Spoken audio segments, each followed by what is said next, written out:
Side में था, एक इंसान आया, उसने उसको गोली मार दी। मुझे बड़ा दुख हो रहा है इंडियन भाइयों पर, इंडियन लोगों पर, कि तुम लोग कैसे बेवकूफ़ घटिया लोग हो कि तुम्हारे मुल्क के शरपसंद जो अनासिर लोग हैं वो तुम्हारे ही लोगों को मरवाते हैं और कसूरवार ठहरा दिया जाता है पाकिस्तान को। और आज भी जब ये 28 बंदे हलाक हुए तो पाकिस्तानी हुकूमत, पाकिस्तानी आर्मी ने अफसोस किया, मजम्मत की कि इंडिया हम आपके साथ खड़े हैं। लेकिन इंडिया फिर एक इंडिया है, इंडिया मकारी 2 नंबरी जालसाजी पर उतरा है। भीख मांग रहा हूँ लगातार, रक्षा मंत्री, प्रधानमंत्री, अगर आप न्याय नहीं दे सकते हो पाकिस्तान गवर्नमेंट के पास न्याय मांगू क्या? क्यों राजनीति खेल कर रहे हो? याद रखें, पाकिस्तान एक एटमी मुल्क है। मोदी सुन लो, वो दिखाने के लिए नहीं है, पाकिस्तान की सालमियत पर, पाकिस्तान की इज्जत पर, पाकिस्तान की बका पर, पाकिस्तान की जान पर, पाकिस्तान की शान पर जब भी बात आई तो वो चलेंगे और तुम्हें दिखाई देंगे। अगर यहाँ नुकसान हुआ तो बचेगा तुम्हारा भी कुछ नहीं। उनका ग्राउंड है, क्रिकेट ग्राउंड, उसके अंदर कोई परिंदा आ गया तो ये कहते हैं ये भी पाकिस्तान ने भेजा है। कितना इंतशार फैल सकता है और कितने बुरे असरात जो है वो इंडिया पे मुरतब हो सकते हैं। कि इन्होंने 1960 में जो सिंतास का माहिदा था उसको कैंसिल कर दिया। भाई मनसूख क्यों किया? वो आर्मी लेवल के ऊपर मनसूख होना चाहिए था, ये भी खिलाफवर्जी किया।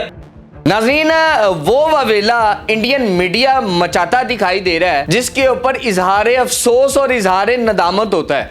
जी हाँ, बिल्कुल नाज़रीन, काम कोई करता है, नाम पाकिस्तान का आ जाता है, कोई छींक भी मारता है उनके मुल्क में तो पाकिस्तान को कसूरवार ठहरा दिया जाता है। इसके ऊपर आज करारा जवाब देने के लिए पूरी कौम एक पेज पर यकजा है। उसका जवाबी वार जो है आज हमारे वजीर आज़म पाकिस्तान कर चुके हैं और उसके बाद बाकायदा बहुत सारी चीज़ें हैं यहाँ।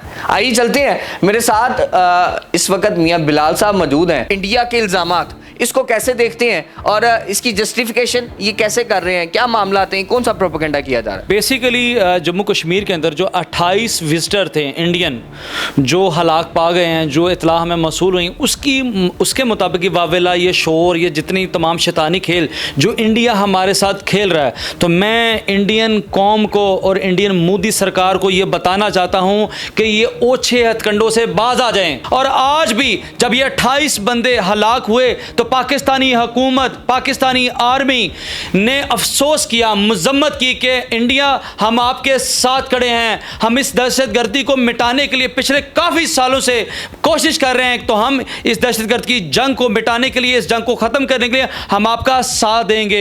लेकिन इंडिया फिर एक इंडिया है, इंडिया मकारी 2 नंबरी जालसाजी पर उतरा है। मुझे बड़ा दुख हो रहा है इंडियन भाइयों पर, इंडियन लोगों पर, कि तुम लोग कैसे बेवकूफ़ घटिया लोग हो कि तुम्हारे मुल्क के शरपसंद जो अनासिर लोग हैं वो तुम्हारे ही लोगों को मरवाते हैं और कसूरवार ठहरा दिया जाता है पाकिस्तान को। जाहिर सी बात है, आपके घर में घुस के कोई हमला करता है, आपके घर में घुस के कोई मामला जो है वो उल्ट सीध करता है, इंतशार फैलाने की कोशिश करता है, तो सबसे पहले तो घर के चौकीदार को पूछना चाहिए। तो ये बताएं, ये मोदी साहब जो है हम पे इल्जाम लगाने से पहले अपने आर्मी चीफ को क्यों नहीं पूछते हैं? मैं ये मोदी को बता देना चाहता हूं कि ये आपने हमारे साथ सफारती जंग शुरू की है, उस वक्त से डरें कि अमली जंग ना शुरू हो जाए। अगर अमली जंग शुरू हुई तो बचेगा आपका भी कुछ नहीं। याद रखें, पाकिस्तान एक एटमी मुल्क है, पाकिस्तान के पास जो एटमी हथियार है मेरे भाई, मोदी सुन लो, वो दिखाने के लिए नहीं है, वो बचत के लिए नहीं है, वो चलाने के लिए है। पाकिस्तान की सालमियत पर, पाकिस्तान की इज्जत पर, पाकिस्तान की बका पर, पाकिस्तान की जान पर, पाकिस्तान की शान पर जब भी बात आई तो वो चलेंगे और तुम्हें दिखाई देंगे। अगर यहाँ नुकसान हुआ तो बचेगा तुम्हारा भी कुछ नहीं। बगैर शवाहिद के, बगैर किसी सबूत के इल्जाम लगा देना और उसके बाद सालमियत के ऊपर बात करना, फिर उसके बाद बायकॉट कर देना, सिंताज मुआहिदा वन साइडेड होके जो है वो खत्म कर देना।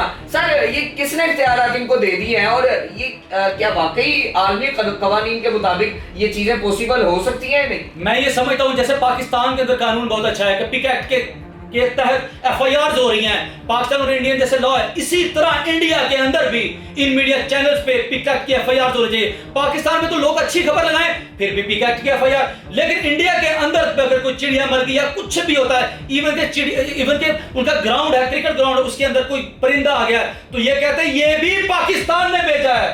वो उस परिंदों को भी कहते हैं ये जासूस है। बात यह है इंडिया के अंदर PK की FIR होनी चाहिए। इंडिया जो शोरवेला जो शोर मचा रहा है वो सरासर झूठ है। मैं आप इंडिया को एक बात बताता चलूं, इनके मीडिया चैनल्स को, कि हम पाकिस्तान में हम जितनी कौमें हैं, हम जितनी नस्लें हैं, याद रखें, पंजाबी, पठान, बलोची, हम जितने सिंधी, हम सारे लोग एक प्लेटफॉर्म पे हैं। हमारी जब भी इंडिया से जंग हुई, याद रखें, सियासी मुखालफत एक अलग, PTI, PMLN, तमाम जितनी पीपल्स पार्टी जितनी जमातें हैं वो सेपरेट हैं, लेकिन मुखालफत सियासी अलग। लेकिन जब भी इंडिया के साथ जंग हुई या पाकिस्तान की सालगिरह पे किसी ने इशारा किया या हमें ललकारा, तो हम सारी कौम अपनी हुकूमत के साथ, अपनी आर्मी के साथ खड़े हैं। याद रखें मेरे भाई, पाकिस्तान जिंदा कौम है और पाकिस्तान को अपनी सालमियत को बचाना आता है। पाकिस्तानी अगर घर से बाहर निकले और हमने ये तहैया कर लिया कि ला इलाहा इल्लल्लाह मोहम्मद रसूलुल्लाह, तो आपका कुछ नहीं बचेगा। मोदी सरकार की बात की जा रही है और जिस तरह के बेवकूफाना फैसले किए जा रहे हैं, आलमी अदालत और इस खिते के अंदर अगर बात की जाए अमन अमान की, तो इंतशार पसंदी का जो कार्ड है हमेशा मोदी ने खेला है। इस वक्त कितना इंतशार फैल सकता है और कितने बुरे असरात जो है वो इंडिया पे मुरतब हो सकते हैं। देखें, मोदी ने जो सबसे ऊंची हथकंडी अपनी शरारत की है, मैं ऊंचा हथकंडा भी नहीं, ऊंची हथकंडी, इसको ऐसी नहली शरारत करूंगा कि इन्होंने 1960 में जो सिंतास का माहदा था उसको कैंसिल कर दिया। भाई मनसूख क्यों किया? वो आलमी लेवल के ऊपर मनसूख होना चाहिए था, ये भी खिलाफवर्जी की है। दूसरे में अतारी चेक पोस्ट को बंद कर दिया, जितनी भी चेक पोस्टें थी उसको मोदी सरकार की तरफ से बंद कर दिया गया। क्यों? ये सिर्फ और सिर्फ बताया जा रहा है अपनी जो इंडियन कौम है उसको कि मैं पाकिस्तान से नफरत करता हूं। क्यों? ताकि सब लोग इसको अच्छा कहें। तीसरे पर आ जाए, पाकिस्तान के जितने तमाम वीजे जो लोगों ने अप्लाई किए वो सारे मनसूख कर दिए गए हैं। चौथे नंबर पे जितने भी लोग इंडिया के अंदर मौजूद हैं उन्हें 48 घंटे का अल्टीमेटम दे दिया गया है कि आप पाकिस्तान इंडिया छोड़कर अपने मुल्क पाकिस्तान चले जाएं। फिर है पाकिस्तान के हाई कमीशन को मुल्क छोड़ने का कह दिया गया है। छठे नंबर पर पाकिस्तान के नेवी, पाकिस्तान के बहरी जो अटैचीज हैं उनको नापसंदीदा शख्सियत करार दे दिया गया है। ये जितने भी अच्छे हथकंडे हैं ये किसकी तरफ से आ रहे हैं? मोदी की तरफ से। याद रखें, हम मुसलमान लोग हैं, हमें जो जहाद है हम पर फर्ज कर दिया गया है वो हमने करना है। वो हमने जिस दिन सोचा कि हमने जहाद करना है, तो मेरे भाई कहां जाओगे तुम, कहां छुपोगे? याद रखना, कोई मुल्क तुम्हें पनाहगाह नहीं देगा, कोई भी जगह तुम्हारे पास छुपने के लिए नहीं बचेगी। यहाँ पे मैं जरूर पूछना चाहूंगा, चूंकि इनके लोग जब भी आए हैं हमने कभी चाय से इस्तकबाल किया इनका और चाय पिला के हमने बाकायदा इज्जत और एहतराम के साथ, इज्जत और तकरीम के साथ इनको वापस भेजा है। सर, इस दफा अगर कोई आता है और मैदी आंख से देखता है तो क्या किया जाएगा उसके साथ? इस वक्त जो अवाम है उसके जज्बात कैसे हैं? देखें, ये लोग जो इंडिया जो कौम है, जो इंडिया चैनल्स हैं, ये इस तरह की फजूल बातें करके हमारे दिलों को हमारे ठेस पहुंचा रहे हैं। याद रखें, जब अभिनंदन हमारे मुल्क के अंदर आया तो हमने फिर भी हमने कहा पड़ोसी मुल्क है, इन पे तरस खा लो। हमने उनको कपड़े चेंज करवाए, हमने उनको चाय पिलाई, चाय पिला के उनको कहा ठीक है। हमने तब भी पॉजिटिव रोल प्ले किया, दोस्ती कहा, ताकि मुल्क की जो सालमियत है इंटरनेशनल लेवल पे खराब ना हो, तमाम मामला सही तय पा जाएं। हम डरपोक नहीं, हमने भाईचारे, हम इस्लामी मुल्क है ना, इस्लामी जमहूरियत पाकिस्तान है। पाकिस्तान का मतलब क्या है? ला इलाहा इल्लल्लाह। हमने भाईचारे का दर्स तब भी कायम किया। हमने कहा कि पीसफुल एनवायरनमेंट रहना चाहिए। हमने अभिनंदन को अच्छे तरीके से वापस भेजा, वो हमारा सबसे बड़ा कसूर था। हमें उस बंदे को छत्तर मारने चाहिए थे और बल्कि हमें अपनी हवालात में हमेशा के लिए इबरत का निशान बनाना चाहिए था।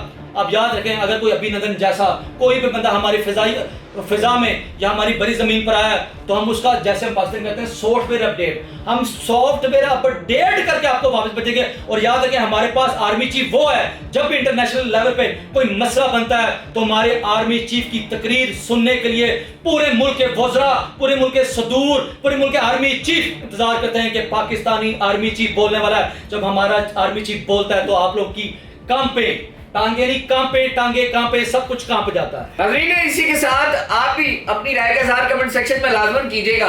पाकिस्तान जिंदा कौम है, पाकिस्तान जिंदाबाद, पाकिस्तान पाइंदाबाद। मुझे दीजिए इजाजत, मुलाकात करूंगा अगले प्रोग्राम में। अल्लाह के बाद। नाज़रीन गिरामी, कबल आपसे एक गुजारिश है कि हमारे चैनल को सब्सक्राइब कर लें।